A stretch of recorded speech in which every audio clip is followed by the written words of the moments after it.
The wind howled through the mountains as Alara stood once again at the edge of the same cliff where her life had ended. The memory was sharp, etched into her soul, the way her husband's eyes had turned cold, the whisper of betrayal before he pushed her into the abyss. That day she had died not just from the fall, but from the shattering of the love she had once believed eternal. Yet destiny had not finished with her.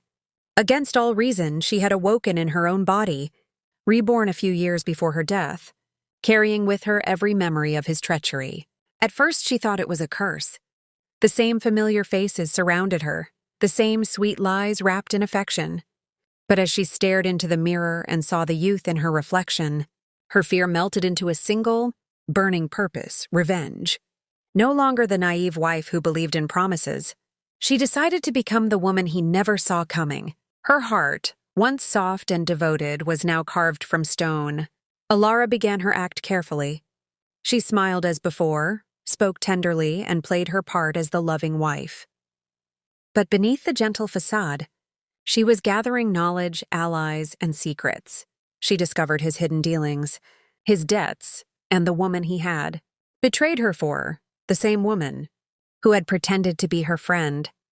Alara watched them both from the shadows, every deceit adding fuel to the fire inside her. She would not let rage control her. Instead, she let it guide her like a blade in the dark.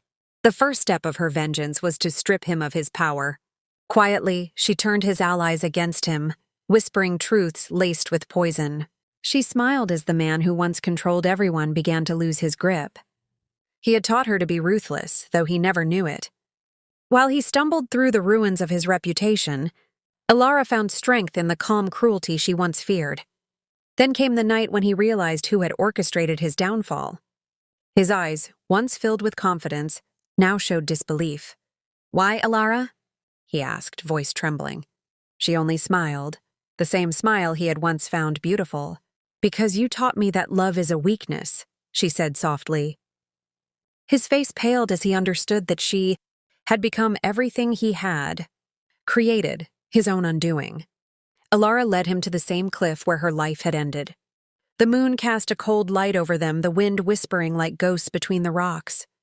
He begged for forgiveness, promising change, but she had heard those lies before. For a moment she almost pitied him, remembering the warmth of their early days. But revenge demanded closure, and her mercy had long since died. With a calm breath, she stepped closer and looked into his terrified eyes. "This is where you ended me," she whispered. "Now it's where I end you." Her hands did not tremble as she pushed him just as he had done to her. The sound of his scream vanished into the dark chasm below. Alara stood there for a long while, watching the emptiness. When she finally turned away, the wind no longer felt cold. She had avenged her past, and in doing so, she had freed herself at last.